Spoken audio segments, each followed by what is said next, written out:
The engine of the Fleetwood Bounder hummed a low, steady rhythm. Jax called it the heartbeat of the road. He slapped the dashboard like he was patting the shoulder of a prize stallion. The big V8 engine roared in response. It pushed us higher into the Appalachian foothills. Outside, the world was a blur of neon green spring leaves and blue-gray rock. "Check the telemetry, Miller. Are we into the green yet?" Jax laughed. His hand rested easy on the oversized steering wheel. He looked every bit the champion.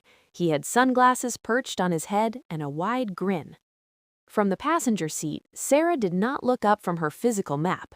It was an old yellowed thing. It seemed out of place next to the high-tech dash. "Because the parkway is for tourists, Jax. You wanted the spirit of the woods.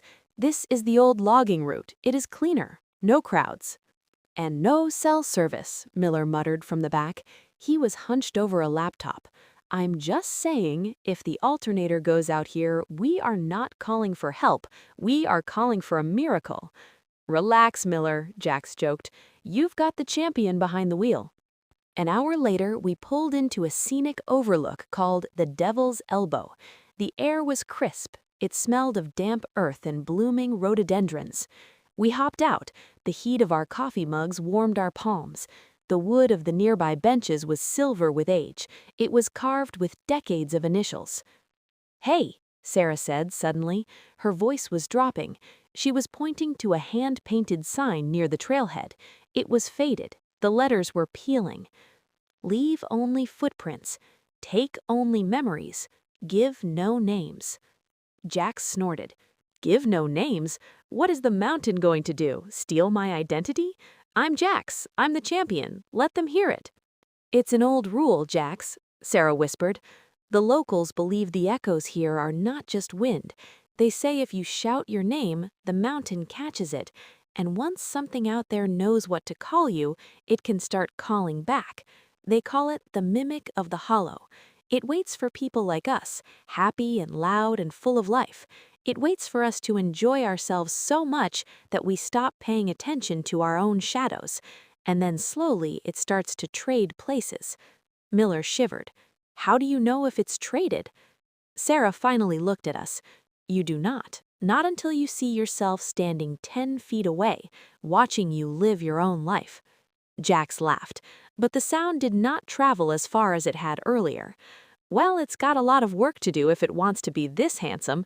Come on, drink up. We have an adventure to finish." As we pushed deeper into the gorge, the road decayed. The asphalt gave way to black mud. It swallowed the sound of our tires. The trees began to claw at the sides of the RV. The screech of wood against metal was the only thing breaking the silence. "GPS is flatlining," Miller said. "It says we're in the middle of a lake, Jax, but there's no water for miles." Suddenly, the engine coughed. Just once. It sputtered and choked on the thick air. It sighed into a heavy metallic silence.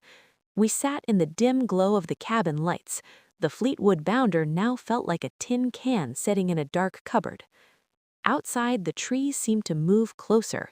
I could hear the branches tapping against the roof. Tap, tap, tap, tap, like fingers searching for a seam. "Jax," I whispered, "did you hear that?"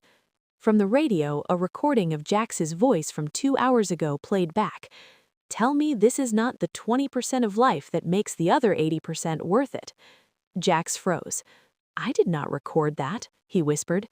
Then came a sound that made my heart stop. It was the sound of a key turning in a lock. The deadbolt was slowly sliding into the open position. Sarah did not scream. She was holding an old silver locket. "My sister sent a letter from these coordinates 10 years ago," she said. Her voice was eerily calm. "She said she had found a place where the spirit never dies, a place where you can be anyone as long as you're willing to give up who you are." The door creaked open. A gust of wind blew in. It smelled of ancient pine and old blood. A figure stepped into the light.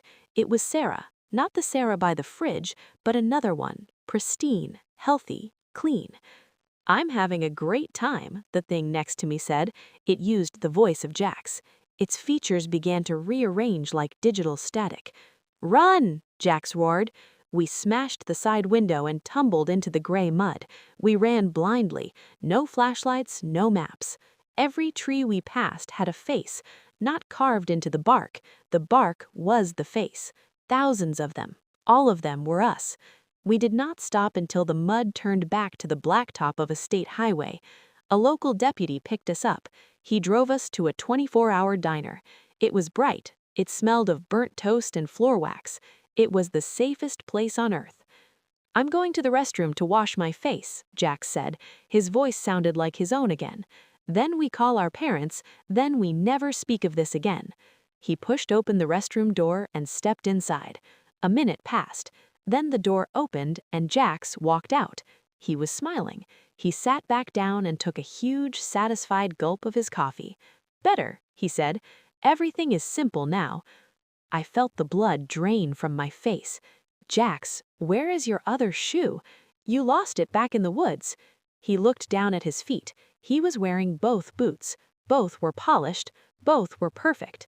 "I never lost a shoe," he said, his smile widening. I looked past him toward the restroom door. Through the narrow gap, I saw a hand, a dirty, bleeding hand with broken knickernails. It was reaching out from the floor. It was desperately clawing at the tile. Then something invisible dragged it back into the darkness of the stalls. I looked back at the Jax sitting across from me. He was not looking at his coffee anymore. He was looking at me. "Don't overcomplicate it," he whispered. His voice vibrated with 1,000 different echoes. "The scenery is much better from in here."